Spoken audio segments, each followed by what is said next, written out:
Los Angeles, home to Hollywood, gangster rap, six-lane freeways, and fake-breasted wannabes chasing the American dream. But for 3 days of the year, this sprawling Californian metropolis is transformed into Video Gamesville as the international games industry descends on the LA Convention Center to swap business cards, strike deals, and gawp at advanced previews of forthcoming products. E3 is the world's largest video game trade show.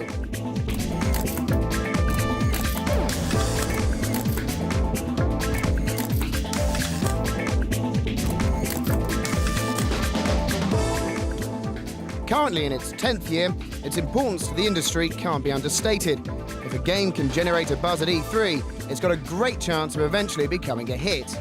But every year the competition gets fiercer and hundreds of games are lost in the frenzy.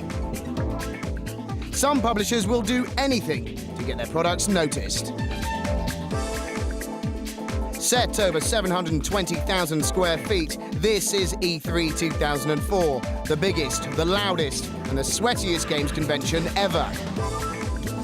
Coming up on the Edge E3 Experience 04, we scrutinise Sony's first foray into handheld gaming and see how Nintendo's daring DS design was received by the industry. If you're a game developer, you should be excited about it, I think. We assess the impact of the heavyweights in the increasingly competitive first-person shooter genre to discover who's gunning for glory and who's firing blanks.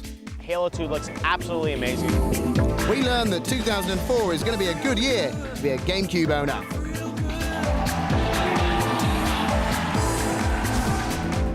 We uncover some exciting prospects that aren't just sequels or licensed games. And finally, we catch up with some old friends from Japan. For fans of the original, I think it's going to be a dream come true.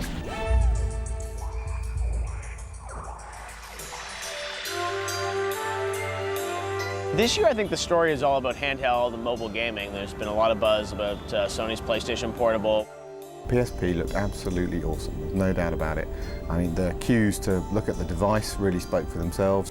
The PSP's strength, I think, is the way that you can play games, listen to music and watch movies as well. And I think in that sense it's really going to capture the hearts and minds of the gadget buying public. I've just been playing games on DS and it too is a really nice piece of kit. It's got really sophisticated 3D processing power, it's touch screen, it's wireless multiplayer gaming as well. All these things imply different kinds of games. Those games are going to have to come before anyone can get excited.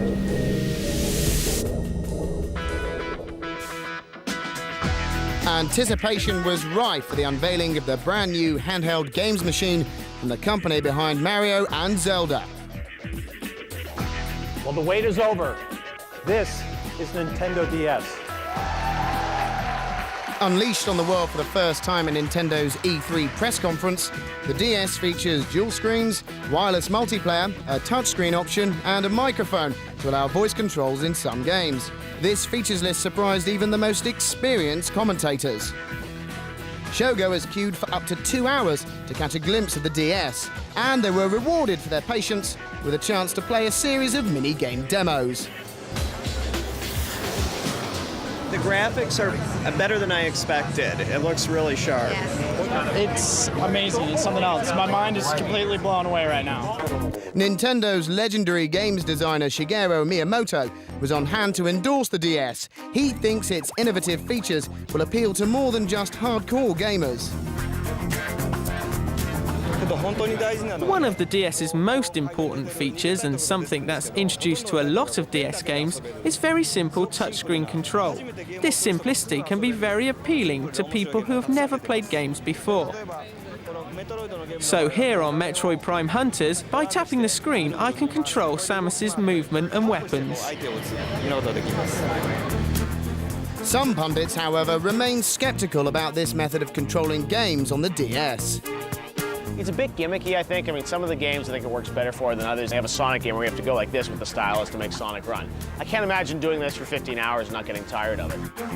While a host of new titles, predictably featuring the likes of Mario and Pokemon, are planned, backwards compatibility means DS can play the existing Game Boy Advance library of games. I think it will really appeal to the hardcore Nintendo fanboys. I don't know if it's really going to appeal to older gamers and a much sort of more mass market segment. The DS is an attractive prospect, but doubts about the versatility of its key features may mean that it struggles to find an audience beyond the Nintendo hardcore.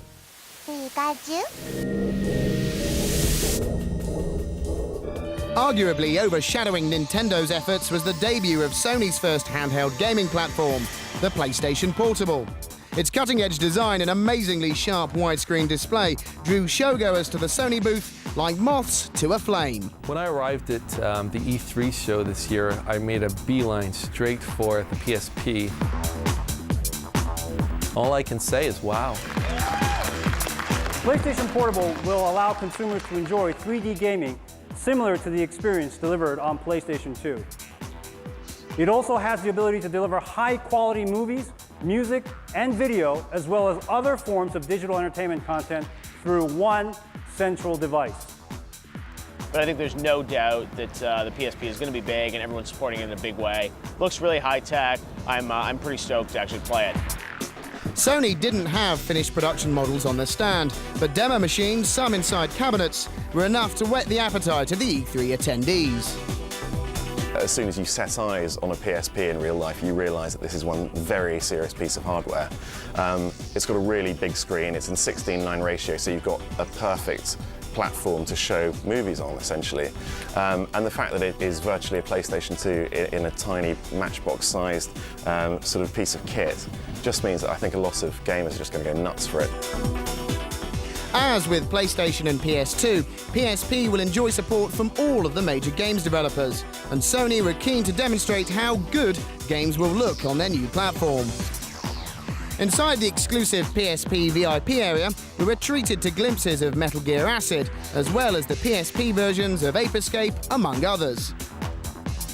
All of the PSP's media will be accessed via a new disc format called Universal Media Disc, or UMD for short. UMD is set to become a new global format, one that can be used in many future products, and in fact, its storage capacity is 3 times that of a CD-ROM.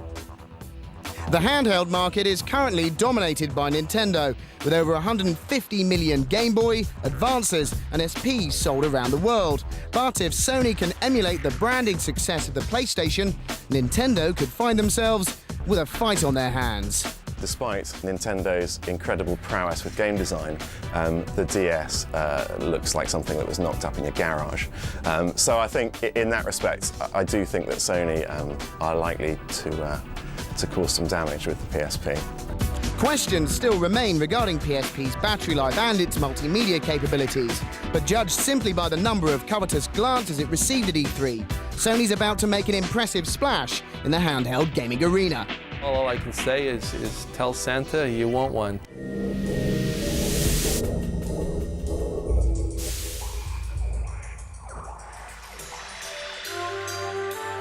I think Halo 2 on Xbox Live will prove to be the defining multiplayer gaming experience of this current generation. Using dual weapons is a very, very different feel to the game. But for people that have a PlayStation 2 and won't be able to play Halo 2, Killzone looks like a really good entry.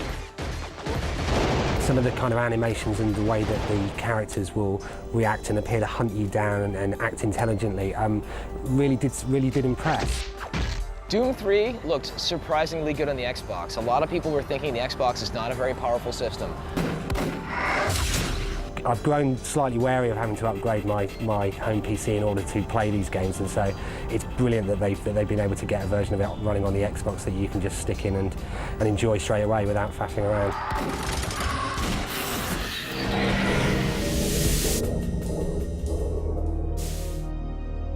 The most anticipated game on any console, Halo 2, ships November 9th, 2004. Enough said. While these are brave words from Microsoft's Peter Moore, his claims aren't without substance. Other than the reaction at the arrival of Muhammad Ali, the biggest cheer at this year's E3 Xbox conference was reserved for news of Halo 2.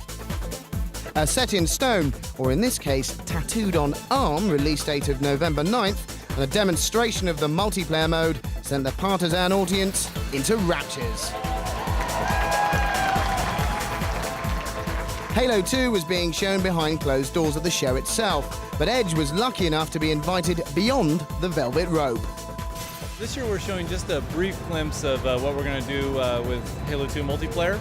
So we're having people come in, sit down and play for about half an hour and try out some of the new stuff we have and just get a sense for how the game's going to play. We're showing a new map here. We're showing people how dual wielding of weapons works, how vehicle boarding works, how destructible environments work, and a lot more. But it's not just the look and feel of the game that Bungie have been working on.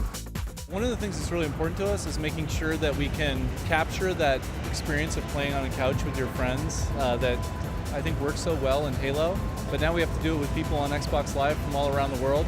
So we're spending a lot of time focusing on that.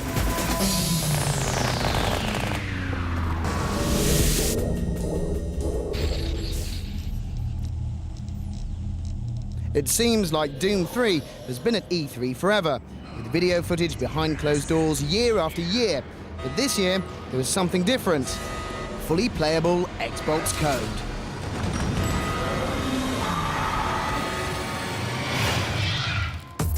They said it couldn't be done, but there it was on the Xbox booth, and it looked great.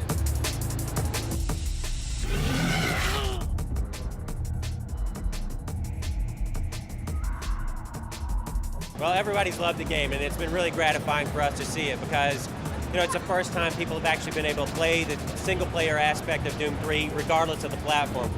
Doom 3 on Xbox will also have the same multiplayer modes as the PC version, plus something extra. We'll have 4-player deathmatch, last man standing, tournament mode, so one-on-one, team deathmatch, and then only for the Xbox you'll be able to play cooperatively over both Xbox Live and System Link, so that's really cool. Vicarious Visions is in charge of the conversion from PC to Xbox game, but very few compromises have had to be made. No news on the progress of the PC version for now, but Doom 3 should appear on both formats before the end of the year.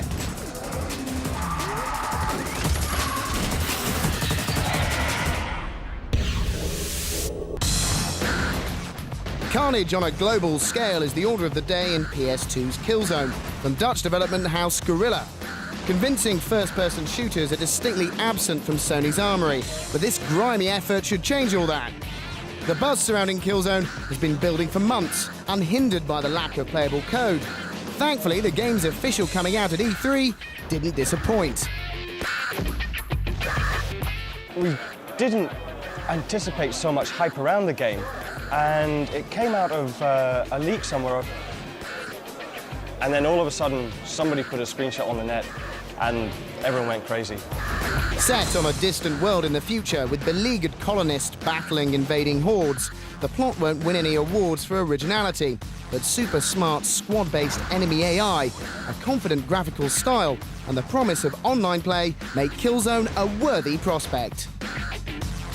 There's a lot of different types of first-person shooter, and they can distinguish themselves in a number of different ways. What we went for was reality, and really wanted to push that. You're in an army, and you're fighting another army, and it's gritty and nasty. Find out just how gritty and nasty when Killzone ships later this year.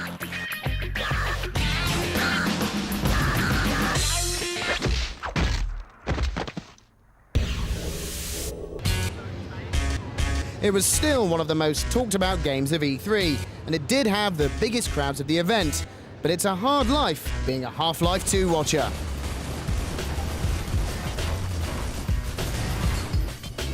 In development since the turn of the century, the big surprise was that there was still no playable code for one of the most anticipated PC games ever.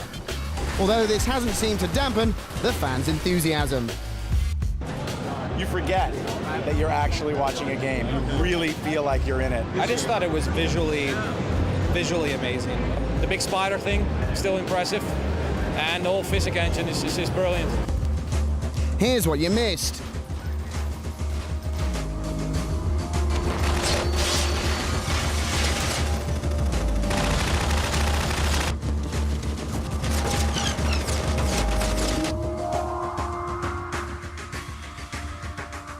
Half-Life 2 is looking amazing. I mean, I have to say that they wheel it out every year, and it's almost, you know, you actually want to get hold of a mouse and have a go with the bugger. They showed a bit of the opening, and I think, again, a very, very atmospheric game that I think, you know, does push things beyond where they've been before.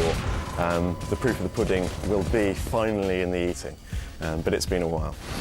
Although Valve did give us hope that Half-Life 2 wouldn't be attending another E3 as a work in progress. Yeah, right now we're targeting summer for release of the game, for completion of the game. You know, the game's playable from start to finish right now. The team knows that the end is in sight, and so we're really, really excited, and we hope to have the game in everyone's hands, you know, really, really soon.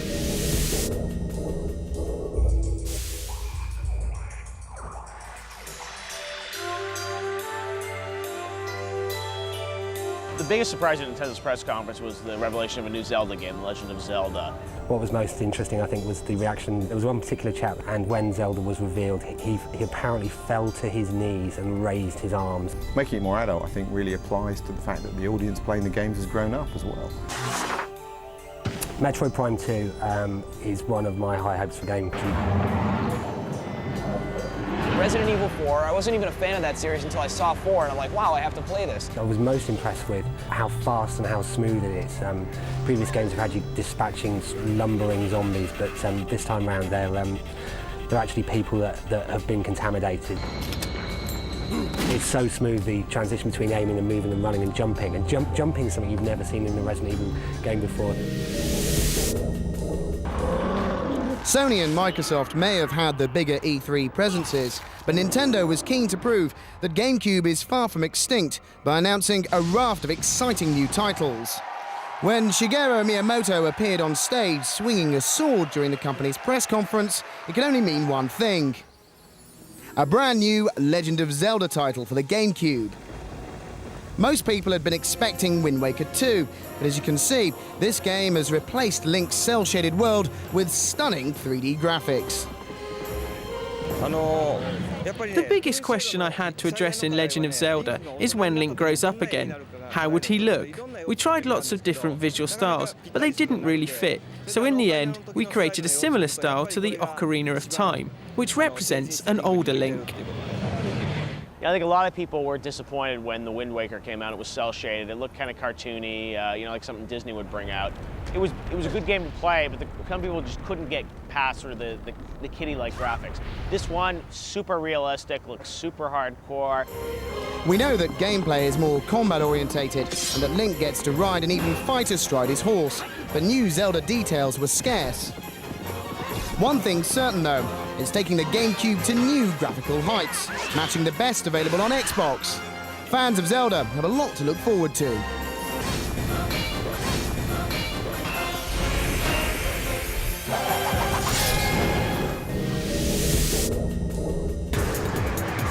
The DS may have stolen the limelight at this year's Nintendo stand, but one character determined not to take a back seat was Samus Aran, the leading lady of the highly anticipated GameCube sequel, Metroid Prime 2 Echoes. The original Metroid Prime was hailed as a classic back in 2002, but from what we saw at this year's E3, Echoes is a worthy successor. The first game was such a landmark title. I mean, really redefined first-person games. You know, it wasn't a first-person shooter, it was a first-person adventure. Apart from its striking visuals, the E3 demo suggested that Echoes won't be a radical departure from its predecessor. But there are a number of significant new features. The game alternates between dark and light worlds, patrolled by two very distinct sets of enemies. There's also a fast-paced split-screen deathmatch mode, making Metroid Prime 2 Echoes a must-have.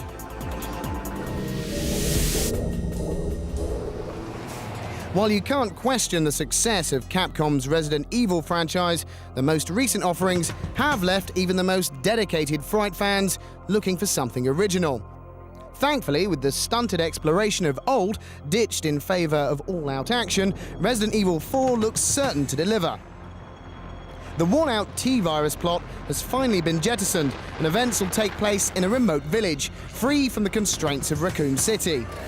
The star of the show is old Resi favourite Leon Kennedy, but new characters bring with them new responsibilities. This time around, we added a girl called Ashley. Once you find her, you have to guide her through the game. If you leave her alone, she'll get kidnapped and you have to shoot enemies to save her. So sometimes you have to protect her. It's one of the interesting points of the game. Leon and Ashley will also face new, improved enemies. It's the end for our shambling zombie friends. Instead, deranged villagers pose an altogether more potent menace. And what about this for an end-of-level boss?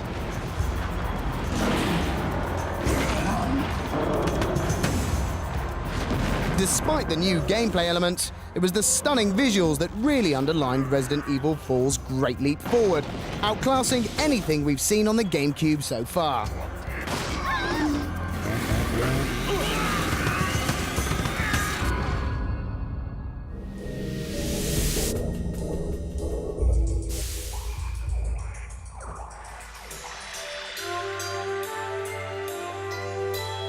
With StarCraft Ghost, Blizzard are taking all the kind of excellent elements of the StarCraft universe and making it into a more accessible first-person shooter. So on a console machine, you can just walk around and shoot people and you don't have to sit there gathering together your minions and hurling them forth. Ratchet & Clank is this really cool, cartoony-style game from Insomniac Games, and it looks like what they're doing with the latest iteration is taking it online with a multiplayer mode. They showed it at the Sony press conference. I've been a big fan of that series. Going Commando was one of my favorite games last year.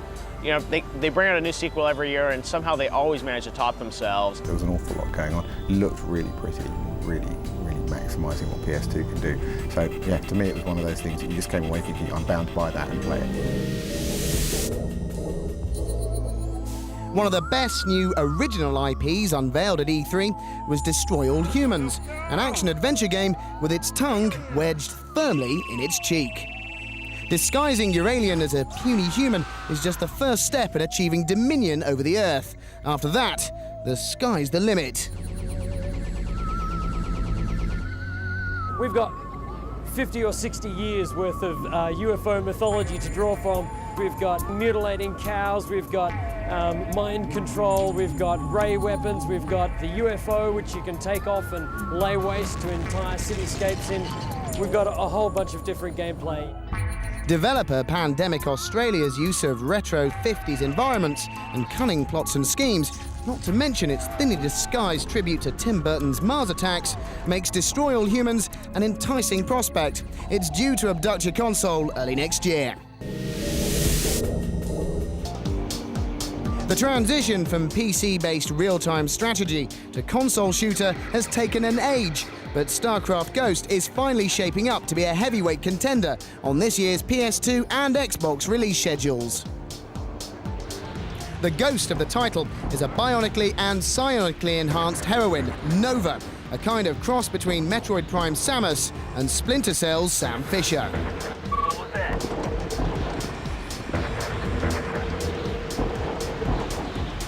She has a lot of different special powers, the most important one being the ability to cloak. So she has a cloaking device that she can gauge anytime. She's somewhat of a psychic operative. She actually uses her psychic powers to augment her Gauss rifle and her various other military hardware. So, sneaking around shooting aliens and space marines with a futuristic sniper rifle is something of a speciality for Nova. But Blizzard is keen to emphasize the variety of gameplay. We have a lot of missions that are outside the normal stealth action genre. Like I said, one of the coolest missions we have is Nova actually helps a tank column move into a valley, and she actually spots with her rifle for the tank barrages to land at specific spots. With its moody atmosphere and animation courtesy